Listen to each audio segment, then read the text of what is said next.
দাঁড়াও দাঁড়াও, আজকে দুপুরে কি রান্না করছি একবার দেখে যাও। আর দেখো সকাল সকাল তো কাজে ব্যস্ত ছিলাম, মাথা রান্না হয়নি সকাল থেকে। আর সকাল সকাল রান্না চাপিয়ে দিয়েছি, ভাত হয়ে গেছে। আর ওখানে হচ্ছে বাঁধাকপির তরকারি হবে, বাঁধাকপি সেদ্ধ হচ্ছে। এখানে দেখো অর্ধেকটা রেখে দিয়েছি, কালকে হবে। অতটা সবজি কেউ খায় না, সবজি রান্না করলে অনেক ফেলা যাবে। আর এখানে হবে পাঙাশ মাছ।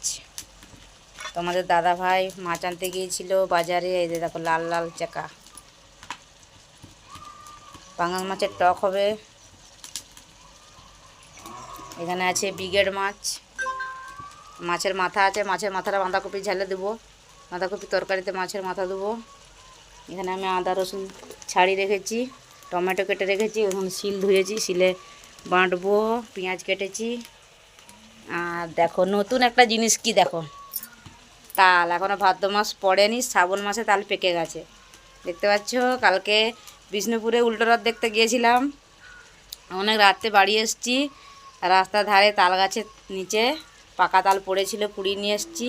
তো প্রায় পেকে এসছে, যখন তার লুচি কিংবা তাল রুটি করবো তোমাদেরকে শেয়ার করবো। তার রুটি করতে জানে না, আমাকে করতে হবে, যতই বলুক যে তার রুটি হবে। আমি গোল গোল রুটি বেলতে পারি না, আর গোল গোল রুটি পেলে কি হবে, সে তো ছিঁড়েই খেতে হবে। তোমরাই বলো বন্ধুরা। একটা তো জিনিসটা শৌখিন আছে, একটা ফিনিশিং তো আছে রুটিটা। মিস্ত্রি তো, তাই জন্য ফিনিশিংটা মনে পড়ে যায়। প্লাস্টার কেমিক্যাল যাই হোক, একটা ভালো একটা আছে তো জিনিস, যে গোল। আমি যেমন জানি তেমন করি, সেটা আমার ট্যালেন্ট। তোমার মুখটা গোল, তো রুটিটা কেন গোল হবে না?